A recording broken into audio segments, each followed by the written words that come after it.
आपने सुना होगा, जब किसी गीदड़ की मौत आती है तो वो शहर की तरफ भागता है। वही हालत इस समय इमरान खान की हुई है कि उसने डिसाइड किया कि मैं मेहंदी हसन, जो एक बहुत ही वेल नोन रिपोर्टर है, और उसको उसने इंटरव्यू देने की सोची। और मेहंदी हसन ने जो उसकी बदिया उखेड़ी है, ऐसे ऐसे क्वेश्चंस पूछे हैं जो सारी गलतियां इमरान खान के राज में होती रही हैं, और जो आज वो दूसरी पार्टीज़ के ऊपर ब्लेम करता है कि दूसरे पॉलिटिशियंस को जेल में डालना, प्रेस रिपोर्टर्स को जेल में डालना, प्रेस रिपोर्टर्स जो भी रिपोर्टिंग करते हैं उसको स्क्रूटनी करना।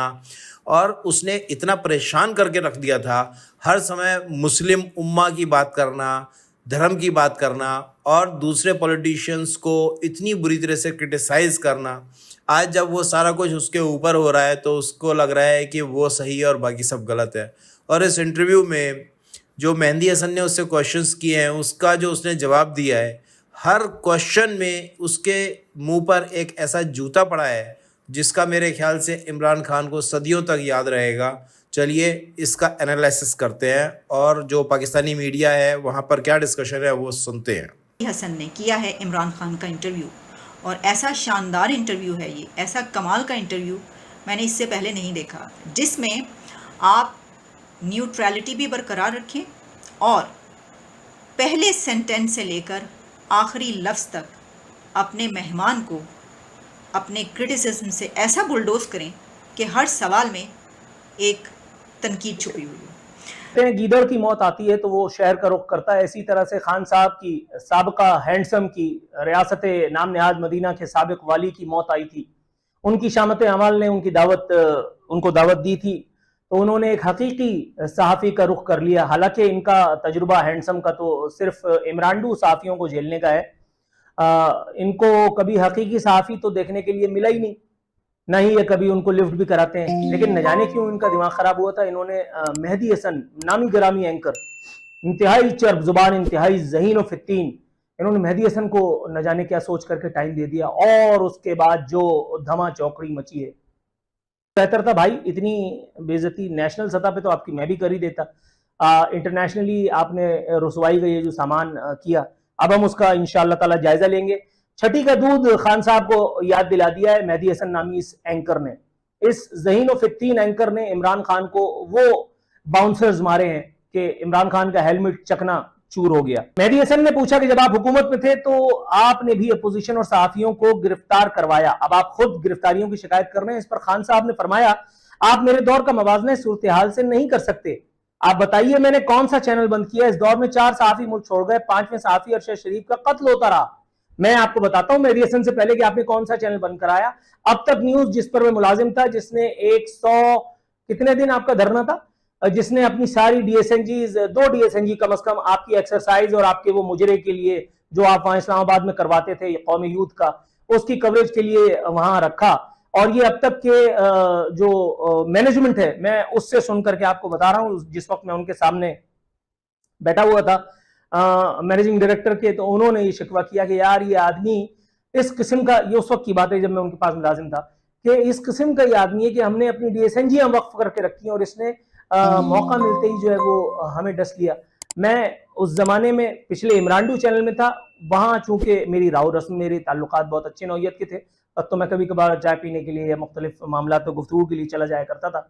उस दौर की बात है कि जब अब तक न्यूज को ये बंद करवाया गया था, अब तक न्यूज को इमरान खान की तरफ से पैमरा ने बंद कर दिया था, और बाकायदा भाग दौड़ इस्लामाबाद में यहाँ वहां वकील पैमरा फलाना फलाना करके फिर बहरहाल चैनल ने अपने आप को बहाल करवाया किसी न किसी तरह से। मैंने कौन सा चैनल बंद करवाया? कह रहे हैं कि इस दौर में 4 सहाफी मुल्क छोड़ गए, 5वें सहाफी अरशद शरीफ का कत्ल हो गया। इसके जवाब में मेहदी हसन ने कहा, आपके दौर में भी ऐसा होता रहा है। रिपोर्टर्स विदाउट बॉर्डर ने 2020 में आपको आजाद प्रेस का शिकारी कहा। आप पर सहाफियों को धमकियां देने और फिर गिरफ्तारियों का इल्जाम तक लगा। आपने एक तवील अरसे तक हामिद मीर को ऑन एयर नहीं होने दिया। आप खुद भी कोई फ्री प्रेस के चैंपियन नहीं है। अब आप अंदाजा लगाइए यार, ये सब बातें तो मैं आपको यहां कर सकता था, क्या जरूरत थी आपको फिर वही बात, फिर वही बात, फिर वही बात कि आप इंटरनेशनली जाकर के नंगे होते। इतनी बेइज्जती तो आपकी मैं ही कर सकता था। और यानी अगर आप मेरे सामने ही गवारा कर लेते तो मेहदी हसन तक जाने की जरूरत ना पड़ती ना। आप सुनिए, मुझे मुतीउल्लाह जान के अगवा का पता चला तो मैं अगले दिन उसे वापस लाया। यानी मुतीउल्लाह जान को उठाया था स्टैब्लिशमेंट ने, यानी फैज हमीद की आईएसआई ने, और ये इतने ताकतवर थे, इतने बड़े टार्जन के बच्चे थे कि ये अगले दिन उसको वापस भी लिया है। और भाई तू अगर इतने ही ताकतवर था तो फिर आगे जो मैं भी इल्जाम लगाने वाला हूं मेहदी हसन की इस बात से निकाल करके, फिर तुम उसको जस्टिफाई कैसे करोगे? फिर तुम कैसे कहते हो कि जी मुझे काम नहीं करने दिया गया? इसका मतलब है कि मुल्क में प्रैक्टिकली तुम्हारी हुकूमत थी। अगर तुम इतने ही चौड़े थे कि तुम आईएसआई को किसी भी काम से मजबूर कर सकते थे, तुमने आईएसआई ने उसको उठाया मुतीउल्लाह जान को और तुम उसको आईएसआई की चुंगल से निकाल के ले गए, तब तो तुम बहुत बड़े तवंगर हुए। ये हैंडसम फरमाते हैं असल में उस वक्त एस्टेब्लिशमेंट अपने ऊपर होने वाली तनकीद से परेशान थी और वही लोग मुतीउल्लाह जान के उठाए जाने के जिम्मेदार भी थे। बताइए, एस्टेब्लिशमेंट ने उनको उठाया। फिर वही बात जो मैं करूंगा, तुम इतने तवंगर थे तो भाई हुकूमत तुमने क्यों कर नहीं चला ली खुद से? फिर तुम क्यों कहते हो कि मुझे हाथ पैर बांध करके और समंदर में फेंक दिया? खान साहब फरमाते हैं आज मीडिया पर मेरा नाम तक नहीं लिया जा सकता। मेहदी हसन ने तुर्की बतुर्की जवाब दिया, आपके दौर में भी तो नवाज शरीफ का नाम लेने पर पाबंदी थी। अब आप जवाब सुनिए, कह रहे हैं नवाज शरीफ पर पाबंदी सुप्रीम कोर्ट ने लगाई, सुप्रीम कोर्ट ने उसको सजा सुनाई और वो झूठी मेडिकल रिपोर्ट जमा करा करके मुल्क से फरार हो गया। वो क्लच प्लेटों में बहाना बना करके गया। ये तो मैं भी नेशनल मेनस्ट्रीम मीडिया पे और सोशल मीडिया पे बैठ करके बोलता रहता हूँ, नवाज शरीफ आदि भगोड़ा है। ये तो मैं पहली दफा जब मुशर्रफ के दौर में जब ये भागा था तब से कहता आ रहा हूं। ये कौन सी आपने हमारी मालूमात में इजाफा किया? मेहदी हसन ने आगे जाकर के खान साहब के मजीद कपड़े उतारे, कह रहा था कि आज आप उसी पाकिस्तानी मिलिट्री एस्टेब्लिशमेंट के खिलाफ सफारा दिखाई देते हैं। मैं फिर कह रहा हूं उर्दू मेरी है लेकिन एसेंस अगर आप चेक करें तो एसेंस वही मिलेगा। आज आप उसी पाकिस्तानी मिलिट्री एस्टेब्लिशमेंट के खिलाफ सफारा दिखाई देते हैं जिसकी पॉलिटिकल इंजीनियरिंग 2018 में आपको कसरे वजीर आजम तक ले जाने का सबब बनी। अब आप सुनिए सदी का सबसे बड़ा झूठ, सदी का सबसे मज़ाक़ खेज लतीफा जो हैंडसम के मुंह से बरामद हुआ। फरमाते हैं पाकिस्तान में फौज का किरदार 75 सालों से एक सियासी हकीकत है और जो कोई भी यहां सियासत करता है उसे एस्टेब्लिशमेंट के साथ ही चलना पड़ता है। मुझे फौज इख्तिदार में नहीं लाई थी बल्कि मैं इसलिए मुंतखब हो सका क्योंकि फौज ने बस मेरी मुखालफत नहीं की, गोया मारूं घुटना और फूटे आंख। पिछले दौर में, पिछले जमानों में लोग झूठ बोलते थे तो उनको मौत आ जाती थी। फिर जमाना थोड़ा सा बदला तो ऐसा हुआ कि लोगों के पेट में कम से कम दर्द होने लगा।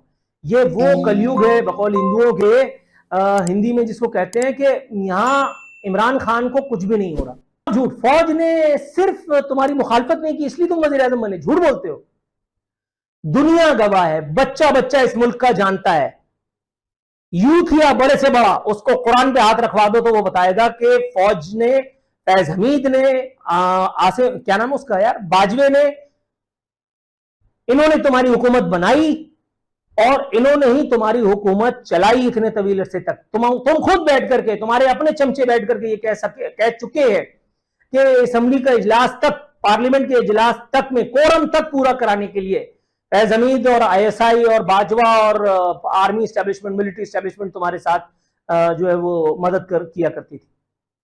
तुम कह रहे हो कि उन्होंने सिर्फ तुम्हारी मुखालफत नहीं की इसलिए तुम इख्तिदार में आ गए। तुम इतने बड़े चेयरमैन थे, तुम इख्तिदार में आए भी उनकी वजह से थे और तुम इख्तिदार से गए भी उन्हीं की मुखालफत की वजह से हो। तुमने बाजवा को जो है वो अपना पीरो मुर्शिद माना था, तुम बाजवा की बजाते रहे, वो तुम्हारी ठोकता रहा। ये सब इख्तिदार की हवस परस्ती में तुमने ऐसे ही बाजवा को जो है वो लाइफ टाइम ऑफर कर दी थी बकौल तुम्हारे। तुमने बाजवा को जो एक्सटेंशन की ऑफर की थी, एक्सटेंशन, बाजवा इतना ही बुरा था तो भाई उसको एक्सटेंशन क्यों दे रहे थे तुम? फैज हमीद के बारे में आज भी पाकिस्तान तहरीक इंसाफ का, इमरान खान के किसी पिट्ठू, हाजिर सर्विस या साबका, उसकी जुबान पे एक लफ्ज नहीं आता। फैज हमीद के बारे में कभी कोई बात करके बताओ ना यार। तुम्हें पाकिस्तान की मिलिट्री एस्टेब्लिशमेंट से भी शिकवा है, पाकिस्तान की आर्मी की इस रविश से भी शिकवा है। तुम्हारे 10,000 कारकुन सो कॉल्ड जो तुम्हें लगता है कि जेलों में डाल दिए, तुम्हें मीडिया पे पाबंदियां भी आज नजर आ रही हैं, तुम्हें 130वां नंबर भी अदलिया का नजर आने लगा है। वो तमाम खराबियां जो पहले दिन से पाकिस्तान में हैं, पाकिस्तान के इस गले सड़े बोसीदा निजाम का इस हिस्सा है, खासा है। तुम्हें अब इख्तिदार का हलवा जब तुम्हारे पास से उठा लिया गया तब तुम्हें नजर आएंगे। से जब तुम 3.5 साल तक इख्तिदार का झूला झूलते रहे थे तब तुमने क्यों फौज की मुखालफत नहीं की थी कि भाई तुम अपने लिमिट में रहो, मुझे अपना काम करने दो? तब तो तुम्हारे कितने इंटरव्यूज मौजूद हैं जिसमें तुम बाजवा की खुशामद कर रहे हो, बाजवा के डेमोक्रेट होने की बातें कर रहे हो, बाजवा को कह रहे हो कि इतनी सख्त क्रिटिसिज्म भी बाजवा जो है वो चुप करके सुन लेता है। तुमने खुद कहा है। जैसे खैर एंकर्स को तो कहाँ ही तुम दर्शन दोगे, तुम तो इस्लामाबाद के उन इमरानडू सहाफियों को या लाहौर के उन इमरानडू सहाफियों तक ही महदूद रहे। लेकिन भाई जो गलती तुमने अपने दौरे इक़्तिदार में बहैसियत एक वजीर आजम नहीं की, तुम्हें वो गलती इक़्तिदार जाने के बाद जेल जाने से थोड़ा पहले करने की क्या जरूरत थी यार। मेहदी हसन जैसे सहाफी को भाई तुम उसके कुछ पुराने प्रोग्राम्स देख लेते, कुछ क्लिप्स देख लेते, ये तो उधेड़ कर रख देता है। मैं तो चलो उर्दू में बात करता हूँ, उर्दू में ये सब करता हूँ जरा, तो इसलिए लोग मुझे बेइज्जती की तोहमत मुझ पर लगाते हैं कि मैं लोगों को बेइज्जत करता हूँ, उनको खुश होता हूँ बेइज्जत करके। वो इंग्लिश में करता है, वो टाई सूट पहन करके करता है, इसलिए लोगों को अच्छा लगता है, उसकी जबरदस्त लाल वाली अंग्रेजी सुन करके लोगों को खुशी होती है। लेकिन भाई बेइज्जती बेइज्जती होती है, चाहे वो अंग्रेजी में हो चाहे उर्दू में। तुम्हें क्या जरूरत पड़ी थी? ये जिन साफियों की तुम बात कर रहे हो, तुम ओरिया मकबूल जान को साफी कहते हो, ये पैदावीर को, ये चुटिया वाले बाबा सामिया हाम को तुम साफी कहते हो, या आफ्ताब इकबाल भगोड़ा जो भाग गया जिसको जूते मार के भगाया गया तुम उसको साफी कहते हो। इस किस्म के लोगों को तुम, अयाज अमीर टाइप के लोगों को तुम साफी कहते हो। कोई खुदा का खौफ करो यार, कोई खान साहब को खुदा का खौफ करो यार।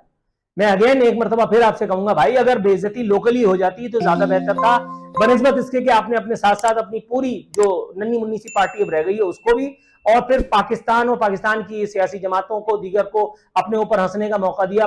तमाम पाकिस्तानी इस वक्त हाय हाय हुई हुई कर रहे हैं, माँ सिवाय उन इमरानडूज के, उन यूथियों के जिन्होंने अपनी वल्दियत के खाने में तुम्हारा नाम लिख रखा है। लेकिन भाई सारे लोग तो ऐसे नहीं है ना यार।